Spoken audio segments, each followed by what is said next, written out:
Have you ever noticed how you often stumble just before reaching the finish line? How, the moment things begin to go well, an uneasy feeling creeps in like peace itself feels suspicious. You tell yourself it's just caution, a way to stay grounded, a reminder not to get too comfortable. But underneath that logic lies something older, quieter, and far more relentless, an instinct that doesn't fully trust happiness to last. You say you want success, love, or healing, yet some unseen force within seems to pull the plug just as the light begins to warm you. That force has a name. It's the ghost of your survival instinct, self-sabotage disguised as protection. Imagine a child learning to walk in a room filled with shattered glass. Every step forward cuts. Every stumble hurts. In time, the child learns to move carefully, not to avoid pain, but to avoid hope, because hope always seems to lead to disappointment. Years later, that same child grows into you. You no longer remember the glass, but you still flinch before joy. You shrink yourself in conversations, postpone the project that could transform your life, or distance yourself from the person who finally sees you. You call it bad luck, poor timing, or not being ready. But the truth is simpler and sadder. You've confused safety with suffering. Psychologists refer to this as the familiarity principle. The brain, guided by its primitive design, often mistakes comfort for familiarity rather than what is truly beneficial. If pain was your earliest experience, peace can feel unfamiliar, even unsettling. Neuroscience reveals that the amygdala, the brain's fear center, responds not only to threats but also to unpredictability. This means that even love, when steady and gentle, can trigger anxiety in a heart conditioned by chaos. The body retains memories long after the mind has let them go. The calm you desire can feel like silence after years of alarms, beautiful yet almost unbearable. So, you self-sabotage not because you're broken but because you're loyal. Loyal to the pain that once kept you safe. You avoid the job interview that intimidates you, damage the relationship that challenges your old beliefs, or dismiss the compliment that doesn't align with your self-view. It's not foolishness, it's habit. Your nervous system quietly warns. Don't trust what feels too easy. But what if survival is no longer the goal? What if the part of you still trying to stay safe is the same part keeping you from being free? Somewhere between who you were and who you re-becoming lies a delicate balance between fear and possibility. And that's where the real struggle begins, not in the outside world, but within yourself. Because every time you run from peace, you're not escaping danger, you're avoiding the life that's waiting to start. Do you remember the first time peace made you uneasy? You were too young to understand it, then the quiet before the shouting, the calm before the door slammed. You learned early that silence wasn't safety, it was anticipation. The child you once were didn't choose chaos, it surrounded them, weaving itself into their nervous system like ivy on a wall. Love was unpredictable, warm one day, cold the next. You learned to read expressions like maps, searching for signs of the next storm. And when the storm didn't come, you almost longed for it, because peace had started to feel unfamiliar. Picture that child sitting at the dinner table. The air feels tense, though no one speaks. A fork drops, someone sighs, a look lingers and the room changes. The child's body tightens before the mind understands why. This is how the body remembers. Years later, science would call it emotional conditioning, but to that small, cautious heart, it was simply called life. The amygdala, the brain's internal alarm, learned to anticipate pain even in moments of stillness. Over time, calm began to feel unsafe, and safety became something you couldn't fully trust. When love came with conditions, you learned to earn it.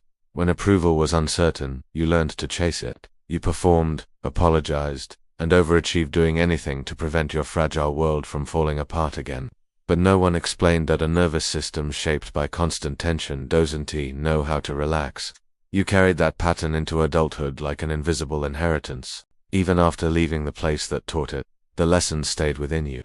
Attachment theory calls this anxious conditioning, a cycle where love becomes both the remedy and the source of pain. You long for closeness, yet fear what comes after it. So as an adult, when someone offers steadiness, you pull away.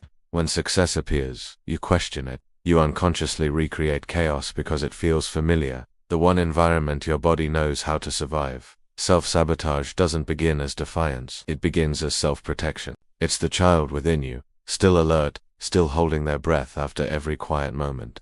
They fear that comfort signals danger, that safety is only the calm before collapse. So they end things, first relationships, opportunities, even happiness, to feel in control of the outcome. The sad truth is that the danger was real once, but now the battle is over, and you're still hiding from the echoes. The home that taught you to fear peace is long gone. Yet each time calm approaches, that inner voice still whispers, "Don't trust it." And so, the child grows up but the fear never does. To the outside world, you seem steady and in control. Someone who has everything figured out. The career, the relationship, the confidence, it all looks complete from the outside. Yet beneath it all, there's a quiet tremor, a steady sense of unease that no success seems to silence. You keep smiling, playing your part, and moving forward, because slowing down would mean facing the noise within. You've worn the mask so well that even you've started to believe it. Still, every time life feels too calm or too safe, something inside stirs an urge to disturb the balance, to test your own stability. You tell yourself it's just stress, poor timing, or bad luck, but the truth goes deeper. The child who once feared safety is still inside, whispering that peace can't be trusted. So you unconsciously recreate the tension that feels familiar. You delay progress right before success, withdraw just when someone gets close, or start conflicts with those who care not out of malice, but control. Because pain you create feels safer than pain that surprises you.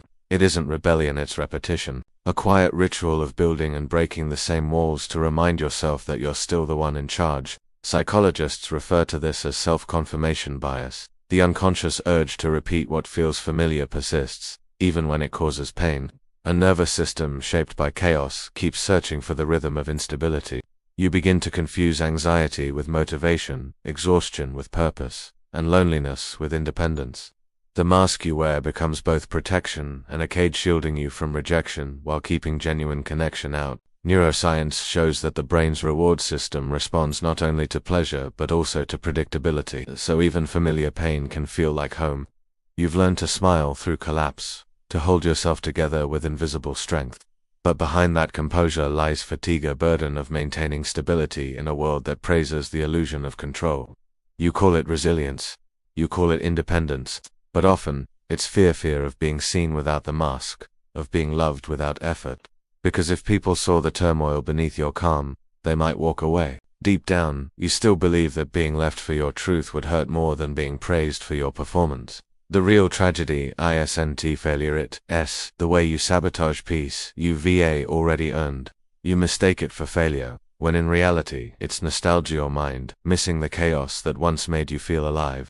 Until you recognize that your mask was meant to protect you not from others, but from yourself, you'll keep wearing it, even as it suffocates you. Have you ever wondered why you return to the same kind of pain, different faces, same pattern? Why you crave change, yet freeze when it starts? It's not weakness, it's wiring. The brain isn't built to chase happiness, it's built to anticipate safety. And for many, safety and suffering became indistinguishable long ago. In neuroscience, there's a concept called predictive coding, the brain's preference for the familiar. It doesn't seek truth, it seeks patterns. It builds a model of the world from past experiences and filters everything new through that lens. So, if love once came with punishment, your brain learned that love hurts. If calm always preceded chaos, peace became the warning before the storm. Over time, your nervous system begins to crave the pain it recognizes more than the safety it doesn't. It's not a conscious choice, it's reflex, a survival map drawn in childhood and followed unconsciously in adulthood. Psychologists identify this as the foundation of attachment theory, how your early caregivers shaped the way you connect with others and with yourself.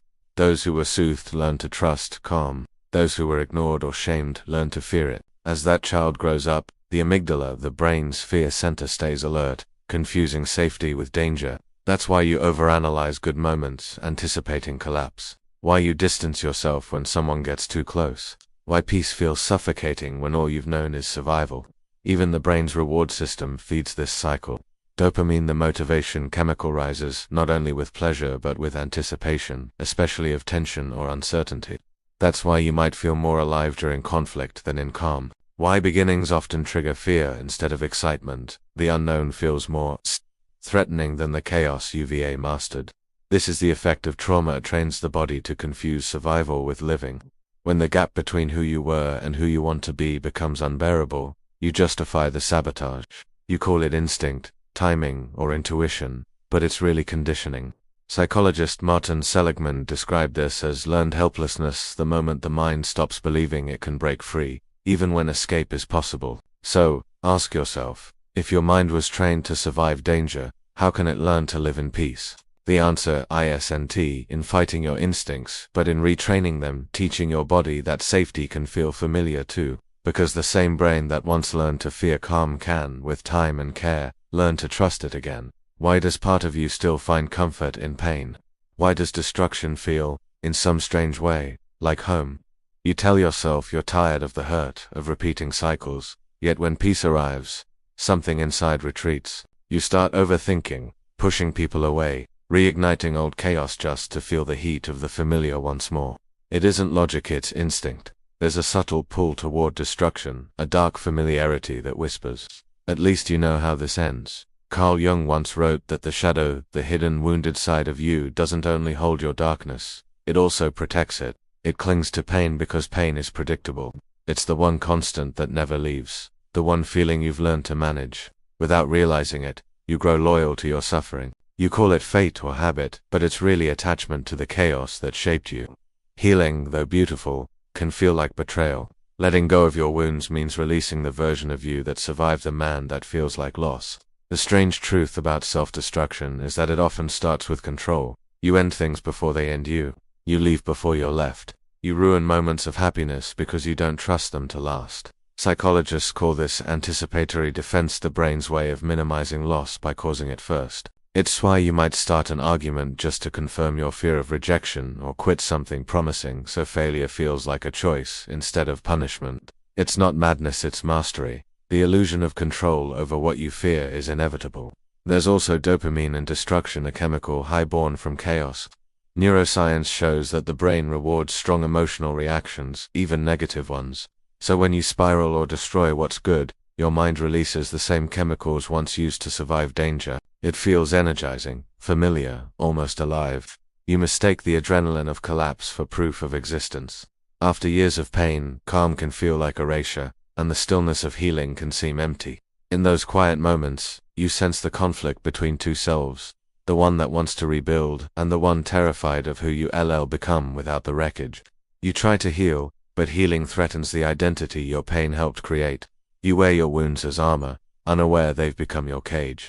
The truth is, you don't sabotage because you crave destruction. You sabotage because you fear disappearing. You've confused survival with identity, chaos with character.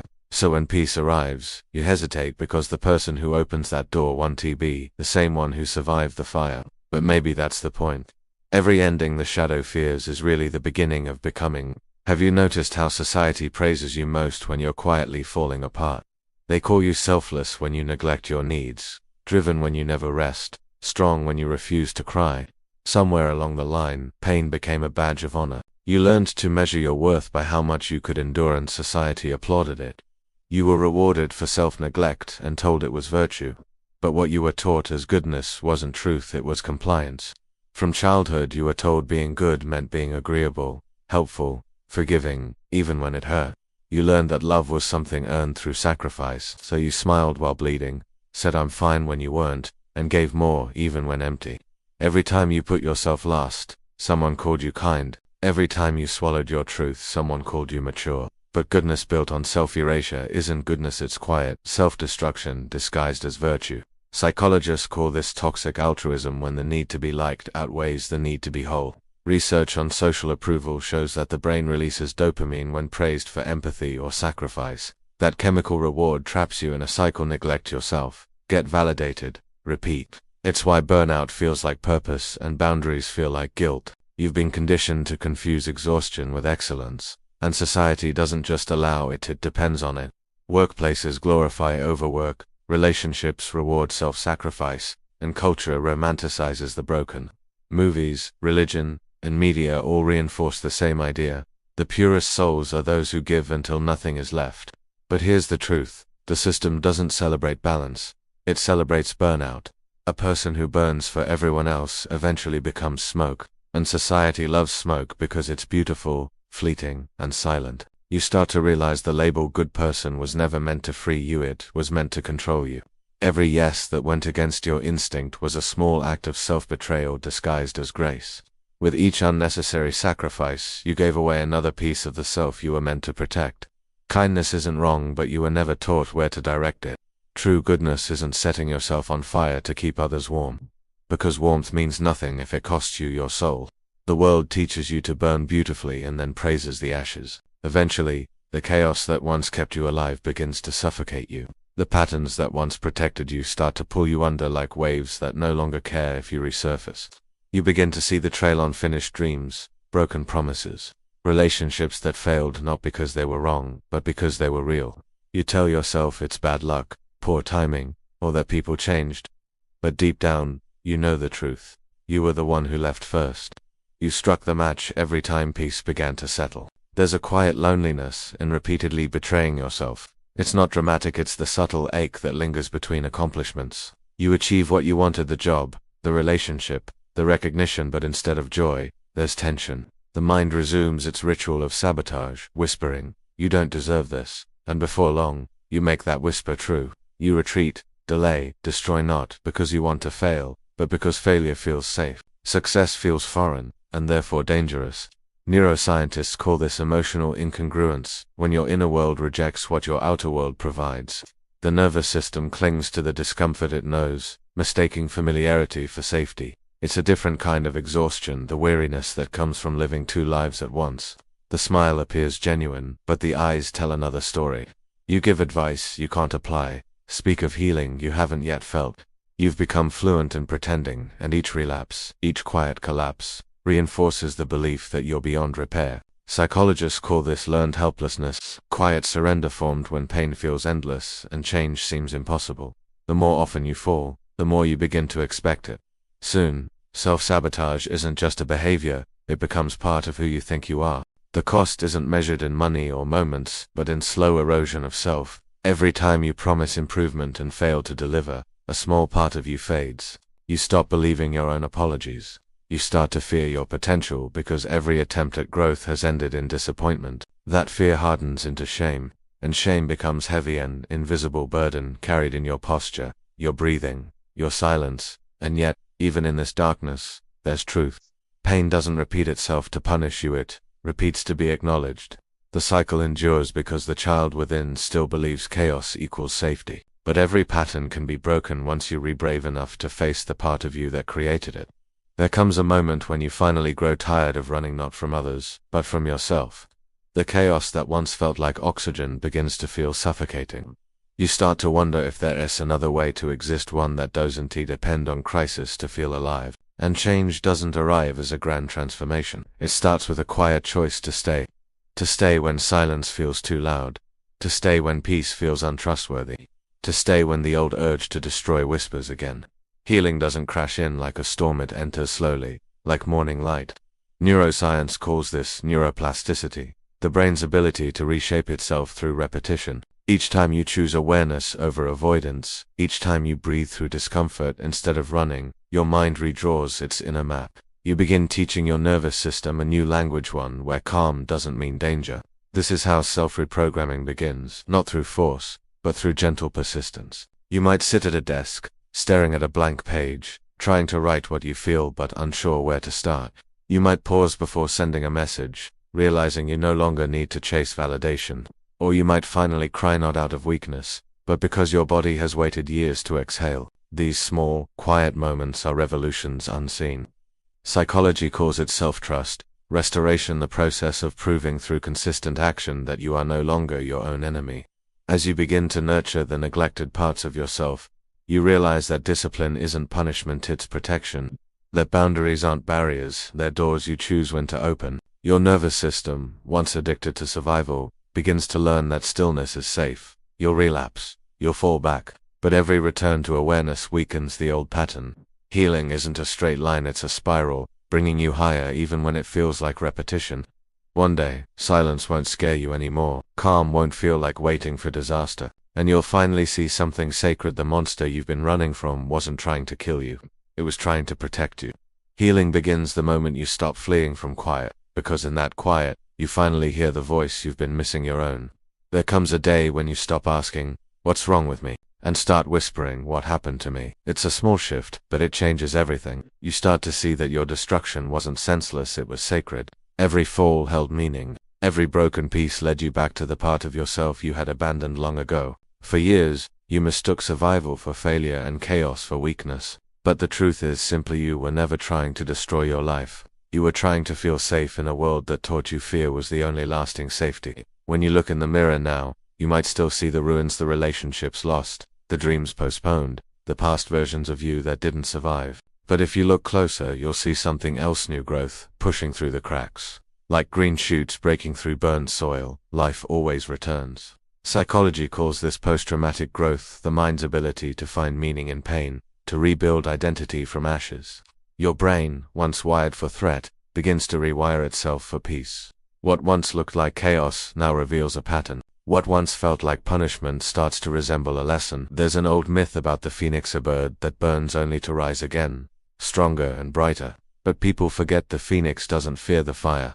It walks into it willingly, knowing the flames aren't an ending but a cleansing. You've been doing the same all along. Each time you faced fear instead of fleeing, each time you chose awareness over avoidance, you stepped into your own fire. The pain that once consumed you was burning away everything false: the masks, the lies, the versions of you that never truly belonged. Neuroscience shows that new neural pathways form through discomfort, that the brain literally rewires itself by enduring what once felt unbearable. So when you sit in silence, refusing to repeat the old cycles, your mind learns a new truth: peace is survivable. And in that moment, the fire stops being punishment. It becomes purification. One day you'll look into the mirror and see not a person ruined by their past, but someone reborn because of it. You'll notice the ashes on your hands, the smoke in your lungs, and you'll understand they were never symbols of failure. They were proof of your becoming. You are not broken for ruining good things. You are healing for finally realizing that you did.